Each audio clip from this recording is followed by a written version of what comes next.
Hello hello, आपके चरणों में कोटि कोटि प्रणाम साहेब जी। हाँ, आपका प्रणाम स्वीकार है। आपको भी प्रणाम। बोलिए बोलिए। बहुत बहुत दिनों से मैंने फोन नहीं लगाया, आपका कार्यक्रम तो सुनता हूँ हर दिन कोई बात नहीं। अरे वाह, बहुत अच्छे शुभ आशीर्वाद। आपका आपका सत्संग सुनने बिगड़ मुझे अच्छा नहीं लगता मुझे। अच्छा। मैंने सब खोज लिया जिधर उधर का, पर आपको परमात्मा ने इतना सरल भाषा में कर दिया कि बहुत ही बिल्कुल कठिन से जो कठिन था उनको सरल कर दिया। आपको धन्यवाद, आपको बार बार। परमात्मा कभी भी कठिन नहीं था। ये जी सही बात है। क्या बोलते हैं, ये इनका पेट के लिए ये लोगों ने बहुत कठिन बना दिए। मेरे वास्तविक बात है साहब जी, बिल्कुल सही बात है आपकी। हाँ, यानी इतना कठिन बना दिए कि वो प्राप्त करने की कोई गुंजाइश ही नहीं रखती और वो प्राप्त हो भी नहीं सकता। वो एक अज्ञात है, वो बहुत बड़ी शक्ति है, वो हमारे बस की बात नहीं है। दुनिया में कोई भी उसको प्राप्त नहीं कर सकता। ये जो साधु संतों लोगों ने बताया है ना, ये सब बकवास है। बस अभी हम है, हम जो बोल रहे हैं ना वही आत्मा सच है और उसको क्या पाना है। तो ऐसा नहीं होता ना। इतने ये लिखा तो है ना कि है परमात्मा है, कोई भी शक्ति है। चलो परमात्मा नाम मत तो जिसको लगे अच्छा उसको, लेकिन कोई तो भी शक्ति तो चला रही है नहीं है कि नहीं, इतना तो समझ में आता है ना। जरूर वास्तविक बात है जी। हाँ, हमारी बुद्धि के पहुंच के बाहर वाली बात है। मनुष्य के बस में अगर जो बात नहीं है तो कुछ तो भी है ना अलग। जरूर जरूर जरूर बिल्कुल भी। हाँ, ये लोग बोलते हैं हाँ है वो, उससे क्या लेना है, क्या देना है हमें, वो हमारे क्या फायदे का। हाँ जी हाँ। बस यानी ये हर इसमें फायदा ही देखते हैं। इन्होंने दुकानें डाल देना शायद ही पूरी अपने की बहुत पब्लिक को, वो तो फंसे थे, वो पब्लिक को भी फंसा दिया उन्होंने। बंदे को बंदा मिले किसी कोई उपाय नहीं, ऐसी नहीं बात। उन्होंने कोई फंसाया नहीं किसको। हम जाते हैं और हम क्यों जाते हैं गुरु लोगों के पास, हमारा कोई स्वार्थ होता है ना। हाँ, हमारे परेशानियां होती है इसलिए हम जाते हैं और इसी का फायदा उठाते हैं ना। बिल्कुल बिल्कुल। हाँ, अगर हम गए नहीं तो गुरु को गुरु कौन बोलेगा, एक शिष्य ही गुरु बोल सकता है ना। बिल्कुल बिल्कुल। हाँ, और तुमको मालूम है क्या शिष्य कब बनते हैं, जो अभी ज्यादा देखते हैं ना, तो ये गुरु लोग ढलड़े से बोलते हैं ना, तुम हमको मानो, हमारी पूजा करो, आरती करो, हम आपको कोई मंत्र देंगे, कोई साधना देंगे, देखो फिर आपका संसार कैसा हो जाएगा। देखो अगर इनका संसार अच्छा होता तो ये गुरुई को करते। बिल्कुल सही बात है। देखो दुनिया में कोई साधु नहीं बनना चाहता, बराबर। कोई करेगा कि चलो अपना सब कुछ अच्छा है और क्यों फिर हम जाएंगे साधु बनने। तो ये जो साधु बनते हैं ना, इनको बहुत कुछ परेशानी होती है, परेशानी से भाग जाते हैं सब, बराबर, सब से भाग जाते हैं। ऐसा 2 मिनट के लिए। तो ये जो भगत लोग है ये गुरु के पास क्यों जाते हैं, ये परेशानियां लेके जाते हैं। हर गुरु को मालूम है कि कोई इनको परमात्मा की कोई जरूरत नहीं है और कोई पूछता भी नहीं परमात्मा। हाँ, इनके परेशानियां अलग ही रहती है और इसका फायदा गुरु लोग उठाते हैं और आज लोगों को अंधश्रद्धा में धकेलते हैं। बिल्कुल ले लो मंत्र, ये बात होती है, वास्तविक बात है शायद। तो मुझे और मैं क्या बोलता हूँ, ठीक है परेशानी किसको नहीं, बराबर। और अगर हमारी परेशानी अगर वो परमात्मा दूर भी नहीं कर सकता तो वो परमात्मा भी क्या काम का, ये भी बात बराबर है ना।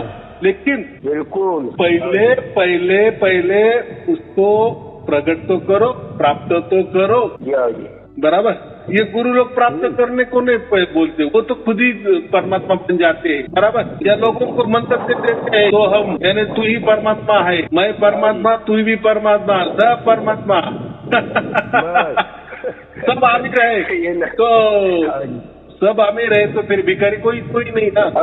यानी उसकी परेशानी बाजू रह जाती है, उसको थोड़ा सा बढ़िया दे देने, सोम का जाप कर ले, फिर सोम के पहले ओम लगाना या बाद में लगाना, कुछ तो भी 100 रुपए का कुछ तो भी टेक्निक कर देने का, कभी चालाकी कर देने का, बस फिर शिष्य भी ये हो जाता है, चलो गुरु को भी दे दिया। लेकिन असल में ना गुरु को परमात्मा प्राप्त हुआ है। अगर उसको प्राप्त होता हो ना तो ये मंत्र दे सकती ना। बिल्कुल बिल्कुल बिल्कुल। हाँ, बात ऐसी है। आप अगर दुकान में गए शक्कर लेने, बराबर, और वो कबीर साहब ने साथ में बोला है साहब जी, हाँ हाँ हाँ, कि मानव जन्म में तुमको दिया है सतनाम भजने को, हाँ पर कहे कबीरा तूने क्या किया भजने का 52 अक्षरी नाम। हाँ, ये 52 अक्षर में सब फंसा दिया पूरा संसार इन लोगों ने, कैसा जो पार होगा। हाँ, जैसे देखो अभी ये 52 अक्षर तो हमारे ही है, ये गुरु लोग ये नहीं बताते। समझो ये जो देवनागरी है ना लिपि, इसमें ही 52 है, इंग्लिश में तो 26 है, 26 है। ऐसे हर जो धर्म है, पंथ है, बोली भाषाएं है, इनके अक्षर अलग अलग है।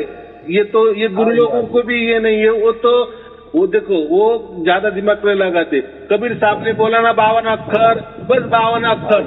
अरे भाई दुनिया में कितनी भाषा है, पूरे दुनिया में लाखों के ऊपर भाषा है, लाखों की तरह लिखावट है। उनके किसके कम अक्षर है तो किसके ज्यादा अक्षर है। जैसे मैंने कहा ना इंग्लिश में तो 26 ही अक्षर है, 26 अक्षर है, बराबर की नहीं। बिल्कुल बिल्कुल। तो ऐसे तो बहुत सारे हमारे भी हिंदुस्तान में, भारत में बहुत सारी भाषा है, उनके भी अक्षर अलग अलग है। लेकिन कबीर साहब ने 52 अक्षर कहा ना, बस वही तो हम लोगों को रटा देते, बराबर की नहीं। तो भाषा के अक्षरों से परे है परमात्मा, तो मन बुद्धि का परे का विषय है, वो तो इंद्रियों से परे विषय है परमात्मा का। हाँ, अभी आपने ₹1,00,000 की बात की, वो क्यों भाषा में आ जाएगा। और भाषा तो पूरे दुनिया की एक भाषा नहीं है ना, लाखों भाषा है। बिल्कुल लाखों भाषा है। हाँ, सबका लिखावट अलग अलग है, बोलचाल अलग अलग है, पढ़ना लिखना अलग अलग है, बराबर की नहीं। हाँ, लिखा पढ़ी का बातें वहाँ पे नहीं बोली नहीं, भाषा वाले कागज पर अंक चला हुआ स्पष्ट बोला है उन्होंने, तो बोलने में है नहीं स्थिति वो। हाँ, के जाप समय चाहते काल रहे सब समझाए। तो परमात्मा ही मैं वही बोल रहा है, परमात्मा प्रकृति में क्यों आएगा। उसने तो बना के प्रकृति छोड़ दिया है, अभी मैदान दे दिया है मनुष्य को, खेलो इसमें, फिर हारो कभी जीतो, क्या करना है करो, अच्छा काम करेंगे अच्छा फल मिलेगा, बुरा करेगा बुरा नतीजा मिलेगा, खेलते रहो। तो ये तो प्रकृति है ना। और ये प्रकृति में फिर परमात्मा कैसा मिलता है। 52 अक्षर प्रकृति के है, कितने भी अक्षर हो प्रकृति वाले, गुरु भी प्रकृति वाला, साधना है प्रकृति वाली। जैसे मैंने कहा ना, हमको अगर चीनी चाहिए, हम वो दुकान में गए और अगर वो जो दुकान मालिक है वो बोलेगा कि आप ऐसा सीधा जाओ, वो चीनी का कारखाना है, गन्ने का जूस बनता है, फिर उससे वो चीनी बनती है, वो कारखाने में जाओ। अरे भाई आपने दुकानदारी मांडी है ना, आप तो कहते कि मेरे पास सब कुछ मिल जाएगा, लेकिन आपने तो हमें रास्ता बता दिए जाओ, फिर आप ये अड़ंगा क्यों लाता है, क्यों दुकानदारी मांडी है। हमको मालूम नहीं क्या फिर चीनी वो कारखाने में मिलती है, चीनी फैक्ट्री में चीनी मिलेगी, लेकिन आपने यहाँ तो लिखा है ना बोर्ड, यहाँ चीनी मिलेगी, तो आप तो चीनी तो नहीं दे रहे, शक्कर तो नहीं दे रहे, आप तो कारखाने में जाओ बोलते, फिर आपने दुकानदारी क्यों मांडी है।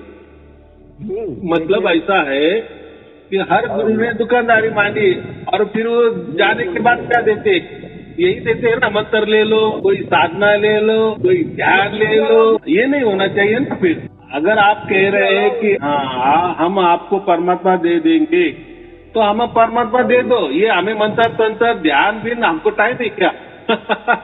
फिर आपने इतना खपाया ना, आपने तो गुरु के गुरु किए, कितने साल साधना किए, उनसे तो आपने प्राप्त किया परमात्मा, बराबर। अभी आप दुकानदारी में बैठे हो ना, तो शक्कर का बोर्ड लगाया ना, तो वो जाओ कारखाने में से शक्कर लाओ और हमको यहाँ दे दो, जो भी दाम है, बराबर की नहीं।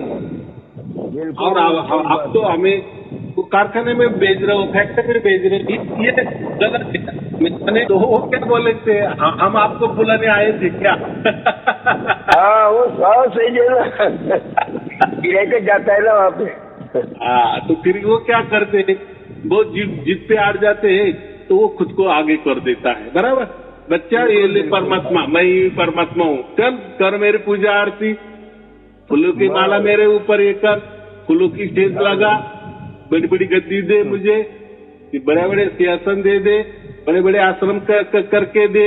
तो लोग ये आश्रम करके देते हैं ना उनको, लोगों के पैसे से। बराबर।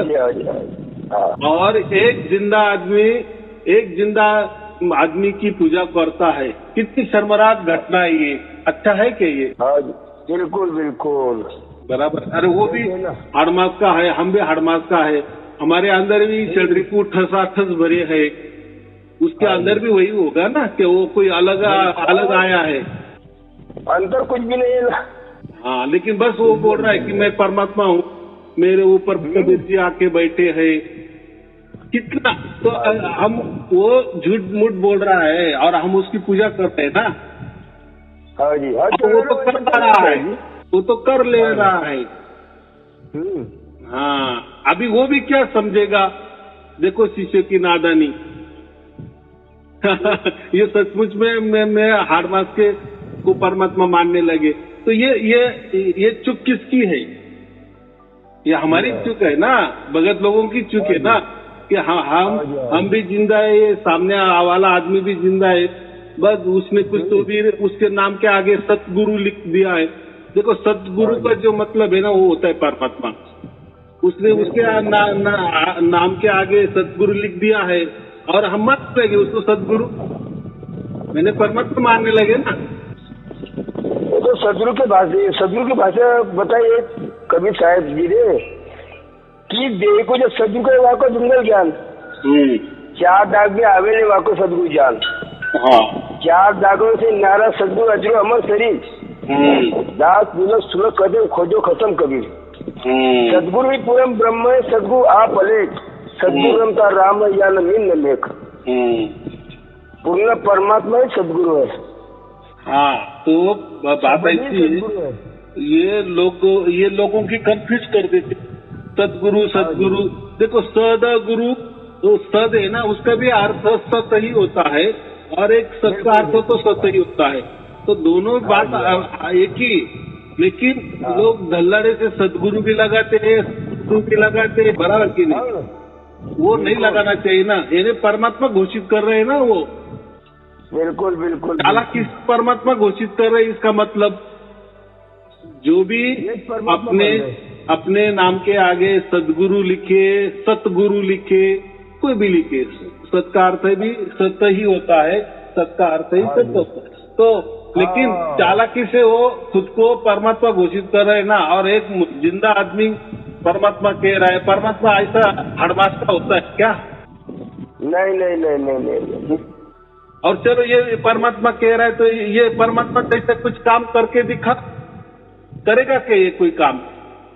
ये तो उल्टा लोगों से पैसे मांगता है। बराबर के नहीं? पैसे मांग के ही अपनी मान बढ़ाई भी कर लेता है, लोगों के पैसों के ऊपर अपनी मान बढ़ाई करवा लेता है, लोगों के पैसे से सिंहासन बनवा लेता है, लोगों के पैसे से बड़े बड़े आश्रम। देखो, और वो आश्रम में आज ऐसे भी बहुत सारे गुरु है कि उन्होंने पूरे भारत भर अपने मंदिर बनवाए हैं और उनमें उनकी फोटो लगाए और लोग धल्लाड़े से उनकी पूजा आरती कर रहे, तीन टाइम। अज्ञानता का वर्षा बहुत चल रहा है शायद पृथ्वी पर भी इस टाइम। ये अज्ञानता है, ये पूर्ण रूप में, और अज्ञानता नष्ट नहीं हो रही है, पर धीरे धीरे समय बन जाएगा, कोई बात नहीं है।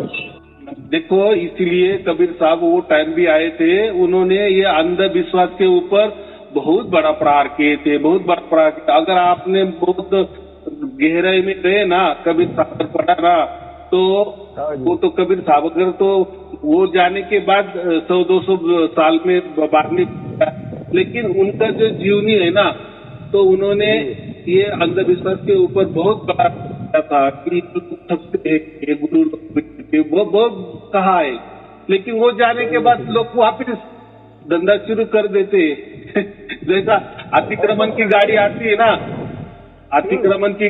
है ना, नगर पालिका की, थोड़ी देर के लिए लोग दुकान हटा लेते हैं और वो जैसी गाड़ी गई पुलिस की गाड़ी गई, दुकान लगा ली थी। पुलिस की गाड़ी गई तो बाद में दुकान लगा दी। ऐसा ही होता है।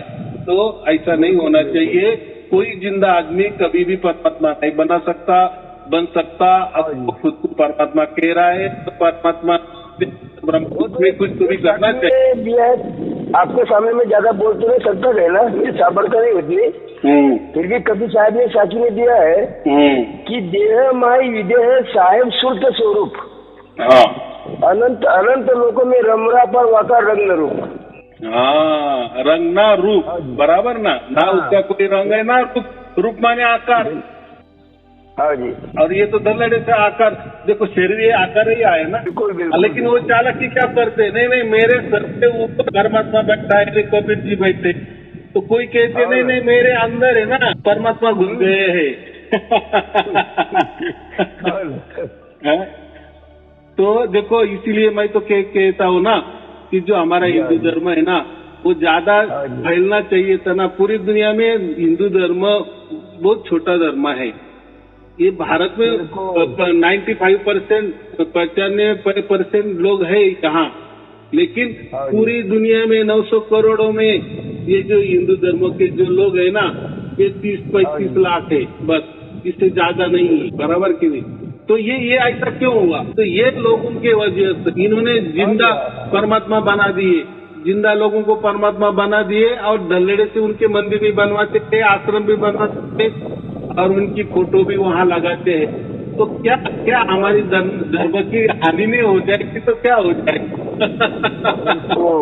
ये सही कहना बात। इसीलिए तो परमात्मा को आना पड़ता है ना, उसका राज खोल देना पड़ता है ना, जो बिसा में खोल दिए ना कि भाई साहब ये ऐसा कुछ परमात्मा नहीं होता। परमात्मा सर्वशक्तिमान है, स्वयंभू है, उसकी उतनी ताकत है कि वो स्वयं हमारे अंदर प्रकट हो जाता है। तो हमारे अंदर प्रकट हो जाता है माने हम कोई परमात्मा नहीं बन जाते।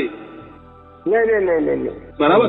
हमारे घर के अंदर कोई बिजली आ जाती है, बल्ब लग जाते हैं तो पूरी दुनिया की विद्युत जो है पूरा कारखाना हमारे अंदर नहीं आती, पूरी बिजली हमारे जमीन नहीं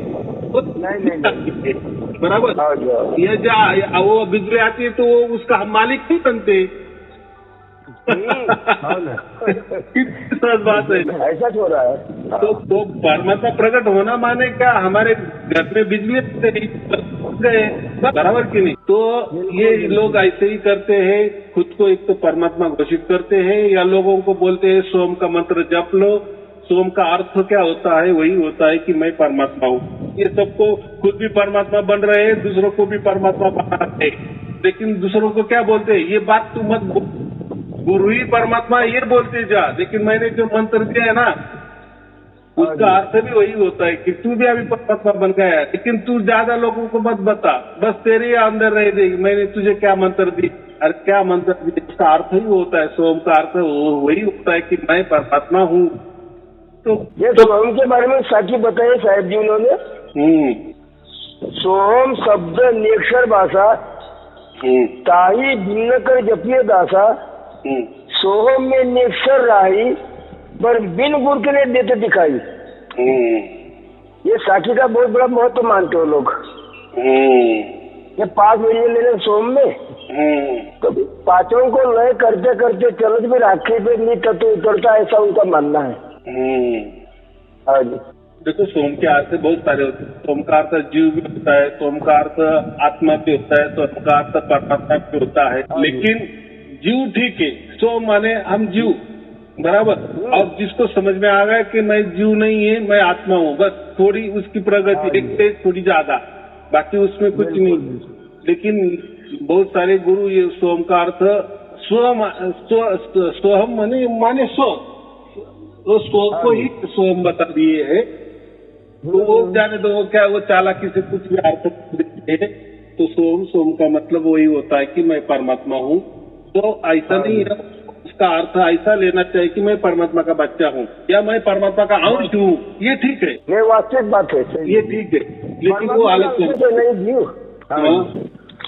परमात्मा का अंश है नहीं।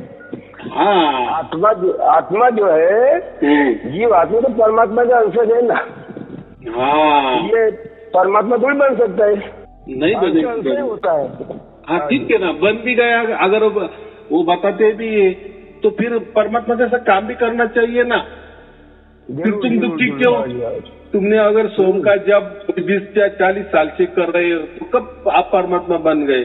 चलो वो भी जान दो, हाँ। लेकिन आपका दुख गया क्या?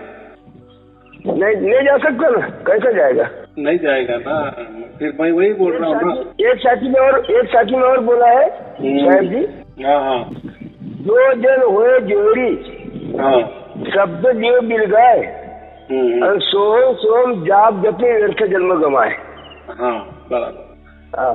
लेकिन जो ऐसा है ना, जो सोहमई देते हैं ना गुरु लोग, ये जो रहता है ना, ये साखियां बताएंगे नहीं, वो उनकी तैयार की होती है ना, वही बताएंगे। हाँ ऐसा है। अभी इतना भी कहा है ना कबीर साहब ने, ना मैं जप में, ना मैं तप में, ना मैं ध्यान में, नहीं मैं तीरथ में, ऐसा कुछ है ना वो बड़ी साखी। तो जो लोग उस भजन में पूरा रिकॉर्ड तोड़ दिया कबीर साहब ने। हाँ, तो ये लोग क्या करते हैं, उनका गुरु श्वासों पे अटका है ना, तो वो श्वासों तक ही वो मैं हूँ श्वासों के श्वास में, यहाँ तक ही साथी बताते हैं। तो लेकिन उसके आगे कहा है ना श्वासों से। हाँ जी हाँ, कि मैं हूँ विश्वास में। देखो अभी वो श्वासों में वो ना शब्द है, उसमें वो ना को कट करते थे, मैं हूँ श्वासों के साथ, मुझे श्वासों के साथ भी नहीं हूँ, ऐसा उसका अर्थ है। लेकिन उसने जो ना जो शब्द है ना वो कट कर दिए, तो ऐसी चालाकी की। तो श्वास और विश्वास, देखो ये दोनों जो शब्द है ना, श्वास ये तो शरीर का होता है, श्वास लेना पड़ता है, छोड़ना पड़ता है, इसको तो हम श्वास कहते हैं, बराबर। लेकिन साहब ने क्या कहा है कि मैं हूँ विश्वास में। अभी ये श्वास आ गया, लेकिन ये विशेष श्वास आ गया, फिर ये श्वास लेता है, ये शरीर का श्वास तो हम समझ सकते, नाकों से ले रहा हूँ या मुंह से ले रहा हूँ और छोड़ भी रहा हूँ, ये श्वास तो हमें मालूम है, बराबर। ये तो शरीर का भाग हो गया। लेकिन ये जो विश्वास है, ये एक विशेष श्वास है, ये कौन लेता है? वो श्वास को चलाने वाला नहीं, श्वास वो उसके माध्यम से श्वास काम कर रही है। हाँ, तो वो जो श्वास है ना, माने जो हमारा आत्मा है ना, जो अखंड और निरंतर उसकी जो ध्वनि चल रही है ना, बिल्कुल वो सहज में जो चल रही है ना, उसके लिए कोई मंत्र तंत्र की जरूरत नहीं पड़ती, कोई ध्यान की जरूरत नहीं पड़ती। तो वो जो सहज में चल रहे हैं ना, वो जो सार शब्द उसको हम कहते हैं, जो अखंड ध्वनि निरंतर ध्वनि जो चल रही है ना, वो है विश्वास, वो विशेष श्वास, और वो आत्मा के लिए कहा है विश्वास, बराबर। बिल्कुल बिल्कुल वास्तविक बात है ये। हाँ, तो मैं आत्मा में हूँ, माने मेरा बच्चा है ना, उसमें मेरी जान है, ऐसा समझो। लेकिन बच्चा मेरे को मान रहा, वो बात अलग है। सही है जी। मुझे तो बहुत लग रहा है कि ये बच्चा तो मेरे जैसा होना चाहिए, कुछ करना चाहिए, लेकिन मेरा तो प्रेम है उसके ऊपर, लेकिन उसका प्रेम गुरु के ऊपर है, उसका प्रेम तो मंत्र के ऊपर है, उसका प्रेम तो साधना के ऊपर है, योग या मेला में मगन हो गया ना, ये माँ के मेला में मगन हो गए हो। हाँ, तो फिर वो भी परमात्मा सब तो देख रहा है ना, वो तो सर्वज्ञानी है ना, वो बोलते चलो बच्चे के हट है ना, तुम बेईमान, तू जिंदा आदमी में परमात्मा ढूंढ, मंत्रों में परमात्मा ढूंढ, ध्यान में परमात्मा ढूंढते रहे, बराबर की। और फिर क्या है, मरने के बाद है ही, देखो जो भी शरीर की पूजा करता है ना, तो शरीर का मतलब शरीर ही उसको मिलेगा ना अगला जन्म। कितनी सहज बात है, चाहे वो शरीर प्राणी का हो, मनुष्य का हो, स्त्री का हो, कुछ भी हो, उसने शरीर की पूजा की ना, जीते जी। तो वो मुक्त कैसा होगा?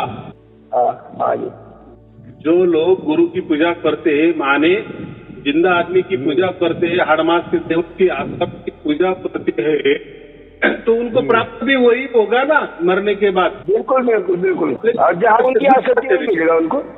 हाँ, लेकिन जो आदमी ये जो निर्गुण निराकार सगुण साकार के परे जो परमात्मा है, उसकी अगर वो लालसा करता है, उसकी आशा करता है, वो प्राप्त करने के लिए कुछ तो भी करता है, तो मरने के बाद फिर शरीर कैसा मिलेगा उसको? वही ना, उसने जीते जी जिसको जाना, वही मरने के बाद उसको प्राप्त होना है। कितनी सहज बात है। ये वो भटक नहीं सकता फिर कैसा क्या, लेकिन जितने गुरु की पूजा कर रहे हैं, हनुमान की पूजा कर रहे हैं, अवतारों की पूजा कर रहा है, प्रकृति की पूजा कर रहा है, मंत्रों की साधना कर रहा है, ध्यान कर रहा है, तो उसको मरने के बाद यही प्राप्त होगा। जो काम किया तो उसका नतीजा वही मिलेगा कि नहीं? बराबर की साहब ने बोला है कि जब तब संयम साधना सब सुमरन के माई। कबीरा जाने संतजन सुमरन सब कठिनाई। हाँ, तो सुमिरन कठिन में क्यों कहा है? लेकिन जो सुमिरन आपे आप होता है ना, वो कठिन है, वो स्तोत्र होता है। लेकिन हम विश्वास नहीं रखते ना। बहुत सारे लोग बोलते हैं कि आप बोलते हैं कि आपके प्रवचन सुनते जाओ और हमारे अंदर प्रकट हो जाएगा। ऐसा कैसा क्या? हमने अगर कुछ किया नहीं तो कैसा क्या? अरे तू करके तो देख, प्रवचन सुन के तो देख। बिल्कुल कैसा सहज प्राप्त होता है? इतने हजारों लाखों लोगों को प्राप्त हो गया सहज, कुछ ना करते, सिर्फ प्रवचन सुनते, लेकिन होगा तो तेरे भी अंदर। बराबर की? हाँ, ये तो विश्वास चाहिए ना। लेकिन तू अगर मंत्रों पर विश्वास रखेगा, 8 मास के देव पर विश्वास रखेगा, 8 पर विश्वास, तो कैसा विश्वास तो रख, लेकिन निर्गुण निराकार सगुण साकार के जो परमात्मा है उसके ऊपर विश्वास रख कि नहीं, वो आएगा, वो मेरा बाप है, वो सर्वशक्तिमान है, वो स्वयंभू है, उसको कन कन की खबर है, पल पल की खबर है, वो सर्वज्ञानी है, तो मुझे निश्चित छुड़ाने के लिए आएगा, मेरे अंदर प्रकट होएगा। वो तो हो जाता है प्रकट। कितनी सहज बात है। अब 2 साल हो गए साहब जी मेरे को। हाँ, 2 साल से जुड़ा मैं आपके साथ। हाँ, बहुत 2 साल हो गए, सबक चालू हो गए, अपना कोई बात नहीं कहना, फिर अच्छे से जानता हूँ आपकी कृपा से कोई बात नहीं कहना। संशय वाली कोई बात नहीं रही अपने पास, अब संशय खत्म है। हाँ, लेकिन ऐसा है किसी बात का। अभी आपको प्राप्त हुआ ना, बस यही काम आप दूसरों को बताते जाना। आपका भी पूरा विश्वास हो गया ना, आपको विश्वास ही प्राप्त हो गया ना। हाँ जी, हाँ जी। और वो भी जीते जी हो गया ना। बस वो तो पता है कि जीवती समाना लोक में नहीं मरण की आस। हाँ। मर के मुक्ति किसको मेरी जीवती समाओ रे भाई। हाँ, तो ये जीते जी मुक्ति है ना। जीते जी समझ में आ गया ना हमको कि वो हमने उसका कुछ भी नहीं किया, हमारे लिए वो प्रकट हो गया, तो माने क्या हो गया? ये जीते जी सर्टिफिकेट हो गया ना। बिल्कुल बिल्कुल बिल्कुल। मरने के बाद क्या मालूम क्या होता है क्या नहीं। ये जो गुरु लोग बोलते हैं ना, तुम मरने के बाद हम आएंगे। अरे तुम तो जीते जी इस गली से उस गली से जाके दिखाओ, सामने रखो, और उस गली में क्या चल रहा है दिखाओ बड़ा, कैसा क्या सूक्ष्म शरीर से कैसे शरीर। तो ये सब कथा कहानी है, बातें कुछ नहीं। तो ठीक है, फिर आपको और आपका आशीर्वाद चाहिए। हाँ, आपका आशीर्वाद चाहिए बार बार। शुभ आशीर्वाद। सत्ता है जी, सत्ता है जी, सत्ता है जी। सच।